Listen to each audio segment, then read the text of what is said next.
It is often said that the most painful aspect of losing one's memory is not the act of forgetting itself, but rather the haunting reality of being forgotten by others.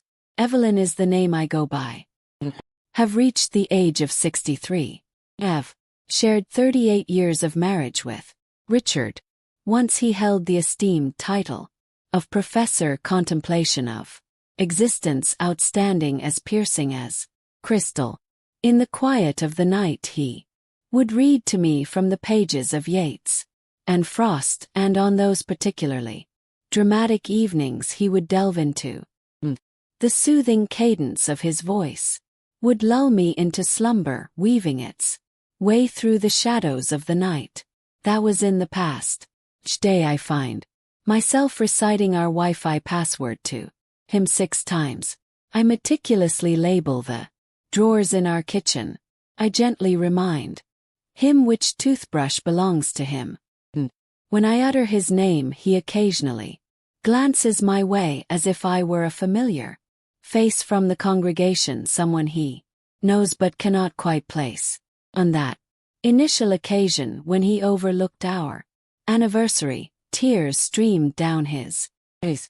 For the second time he inquired, "I'm sorry, what day is it?" On the third occasion I ceased to offer reminders. I believe my love for him has never truly faded, yet I believe he ceased to understand how to love me in return. When his doctor proposed therapy for my benefit, not his, I felt a surge of indignation. I assured him that I was perfectly fine. He gazed at me and remarked, "Caregivers break down more silently than anyone else." As I ventured forth, dear Samuel Reeves appeared to be more youthful than I had anticipated, perhaps 38, possessing a serene composure that instilled a sense of assurance, as if no revelation could possibly rattle him. He donned simple attire devoid of any wedding band.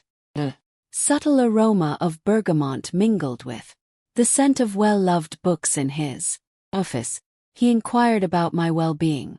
I insisted that I was all right. He lingered in anticipation. The stillness lingered. I blinked with effort and murmured, "I'm weary." He gave a slight nod and inscribed a few words on the page. He inquired, "When was the last occasion you indulged in something solely for your own sake?" Chuckle escaped my lips. Laundry. Smile graced his lips. Yet I was not released from my obligations. Our encounters unfolded each week. It wasn't until I caught myself selecting earrings on Thursday mornings that I recognized my anticipation for the occasion merely as precaution.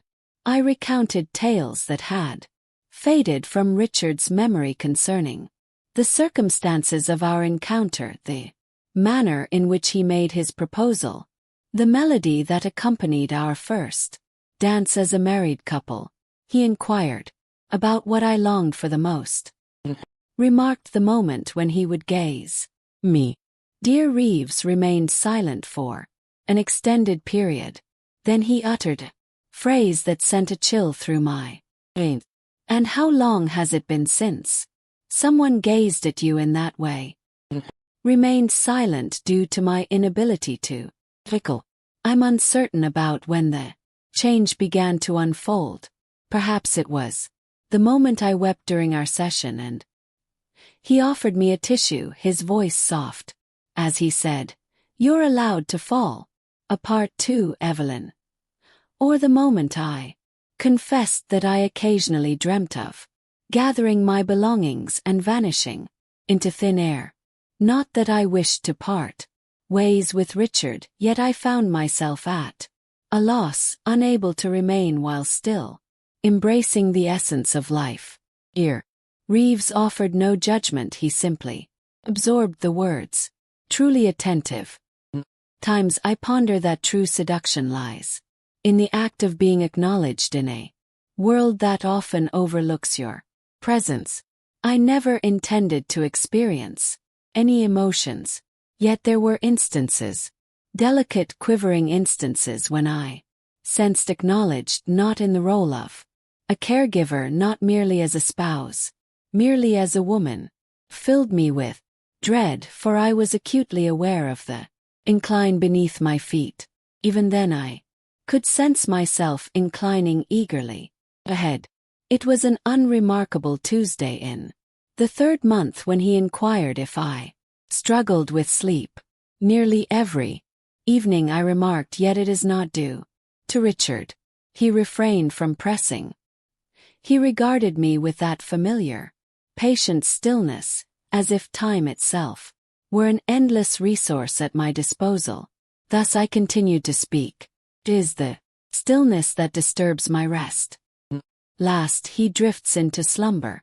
As the dishwasher hums softly in the shadows of the darkened house, I find myself enveloped in a sense of solitude, as if I could vanish into the night unnoticed until the dawn breaks. Dear Reeves placed his notepad on the table. He remarked, "You appear to be a woman who hasn't felt a gentle hand in quite some."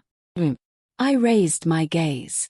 His voice bore no trace of judgment, not even longing, simply observation, veracity. I remained silent, yet I sensed my breath falter, my stomach flutters. Suddenly my ring finger felt constricted, as if the very air around it had thickened.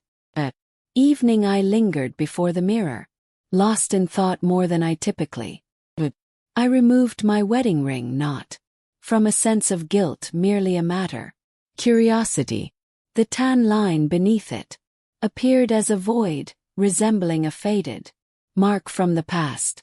I slid it back on, yet an unfamiliar sensation lingered. Rest eluded me last night. Fingers grazed against mine. Fleeting touch over the surface of a coffee table, lingering in the realm of dreams. In the following session I presented banana bread. He offered a smile. He mentioned that his mother prepared it that way, with walnuts. We engaged in a conversation about the minutiae of life. Growing older, melody tempestuous, downpours. I shared with him the memory of dancing barefoot on the cool tile of the kitchen with Richard. He inquired about the last occasion. "Cannot recall," he murmured. "I wager you still recall how." His hand remained distant from mine, yet it remained nearby. As I reached for my bag later, our fingers brushed against one another. Only just, yet the embrace of its warmth trailed behind me as I returned home. 2 weeks later the rain fell steadily. I arrived ahead of schedule. Silence enveloped the office. He extended an invitation for a mile. I lingered by the window. As he poured, I glanced back to express my gratitude. He advanced with measured intent, merely a touch so near that I could sense the electric charge between us crackling in the atmosphere. "You have a way of standing like that," he whispered, "as if you're preparing for a collision." I chuckled, a sound barely escaping my lips.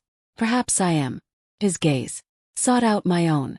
Then his hand rose slowly with care and brushed against my face, fingertips grazing the jawline, a gesture imbued with reverence rather than romance. I remained steadfast, unwilling to retreat. In that instant, the world around me faded away, dismissed the chamber, the downpour, the ban. What lingered in my mind was the sensation of being noticed and caressed, as if I truly held significance. His thumb grazed a tear I hadn't known had slipped down my cheek. He remained silent. I did not either. Yet on that night the visions returned to me once more of being embraced. And in the dream I was not Evelyn the caregiver, was simply Evelyn. During the following session our words were few and far between. I settled into my seat, adjusted my skirt, and he inquired as expected, "How was your week?" Yet in that moment, neither of us truly heard a word. There was an electric tension in the atmosphere, something primal. Responded with ambiguous phrases. He nodded with an air of practiced professionalism. We swirled around a memory we both cherished yet left unspoken. At last he remarked, "You appear more subdued today." I gazed down. My hands. I feel vibrant yet solely within. He remained silent. Allow the silence to linger until I shatter it on my own. I'm uncertain about our direction. He nodded with deliberate slowness. We find ourselves perched upon precipice. I chuckled, devoid of moisture, and we're finding that it's firm earth beneath us. He gazed at me, blend of longing and remorse flickering in his eyes. On the Thursday that followed, I chose not to go to the office. I sent him a message. Would it be possible for us to meet at a different location? His reply came in a heartbeat. Park lies just off Glendale. Midday upon my arrival, he was already there, waiting, casual attire, with a warm cup of coffee cradled in my hand, without a notepad, without the relentless ticking of a clock behind us. We strolled onward. I've just taken a amidst the golden leaves and the serene quiet of early autumn. Once our hands brushed against each other on the other hand, and on the third occasion, they remained united. It was a subtle occurrence, an enigmatic matter, yet the warmth enveloped me as if I had been shivering for an eternity, unaware of my own chill. We lingered on a bench under a tree, its leaves fading into the embrace of autumn. He glanced my way and remarked, "There's no need for you to say anything. I found myself yearning to be close to you. Ought to have distanced myself." In that moment, I inclined my body forward, leaned my head gently against his shoulder. He remained still. He simply inhaled and exhaled, and so did I. The initial kiss did not take place in the park. 3 days later, it unfolded in the back seat of his car. Amidst a sudden deluge, our paths crossed at the pharmacy. Your happenstance, perhaps not kindly, proposed to take me home. The vehicle sat idling in front of my home, its wipers persistently swishing back and forth. Silence enveloped us, merely gazed out at the rain. He then shifted his gaze towards me. I gently swept a lock of hair away from my cheek and kissed me slowly, with a hint of inquiry. Trembling with uncertainty, I returned his kiss. In that instant, fracture echoed within me. Years of silence, of servitude, of existing as the mere backdrop in another's existence, all of it shattered. He embraced me as if I were delicate and sacred, as if I were a figure etched in memory. As we finally separated, I gazed at my reflection in the glass. My cheeks burned with a rosy hue. My lips were gently parted. I appeared vibrant. For the first time in years, I found no shame in my desire for more. The dawn of my 64th birthday arrived devoid of blooms. Richard lingered by the stove, his gaze fixed on a pan of eggs, blinking in quiet contemplation. Silence enveloped him, words unspoken. Not a single good morning. He had let it slip from his mind. I bided my time until the sun hung low in the afternoon sky before revealing my thoughts to him. I wished to avoid diminishing his sense of self, yet I craved to be acknowledged. He blinked, a look of bewilderment crossing his face. "Is it your birthday?" Then, with a bashful chuckle, "You look great for 60. His intention was to justice, yet it sliced deeper than reality. As dusk settled, Samuel dispatched a message. Please open your front door. I certainly did. Solitary white envelope lay upon the mat. Within, a note inscribed in neat, purposeful script. You once shared with me your fondness for cinnamon. Turn around. The porch railing behind me rested a paper bag, its warmth still lingering. Within lies a pair of warm cinnamon rolls from the charming bakery on 8th Street, the one I alluded to in a casual remark 2 months prior. He recalled. That night I encountered him not within the confines of his vehicle. He is not present at his office yet within the confines of the motel on Hawthorne Inn. Room 217. He swung the door wide just as my hand was poised to knock. I crossed the threshold. He kissed me as if I were something delicate and essential, as though this were not merely an affair, but rather a profound reclamation. We peeled away our layers with a hesitant, trembling grace, like peeling back the layers of a hidden truth, one that neither of us wished to reveal to anyone beyond ourselves. He observed it all. The creases, the sagging flesh, the intricate narrative of time etched upon my form. And still he caressed me as if I were woven from the very fabric of the cosmos. As he entered me, tears streamed down my face, not born of suffering, from the profound, heart-wrenching solace of being desired. In the aftermath we found ourselves enveloped in a profound silence. He drew gentle circles on my back. The motel ceiling fan whirred above me, its rotation languid and weary as I gazed up in contemplation. Do you believe we are inherently flawed? I inquired. He paused before responding. No, he replied at last. Seems we are merely individuals who have remained silent for far too long. I inclined my head in acknowledgement. Then she whispered, he forgot my birthday. Samuel pressed his lips gently against my forehead. Your voice has remained etched in my memory. And that night I found myself believing him, even if only for a fleeting moment. The conclusion arrived, not through conflict, concluded with soft murmur. Samuel found himself in my kitchen. The morning light sprawled across the floor, reminiscent of milk, carelessly poured out. His hands rested comfortably in the confines of his buckets.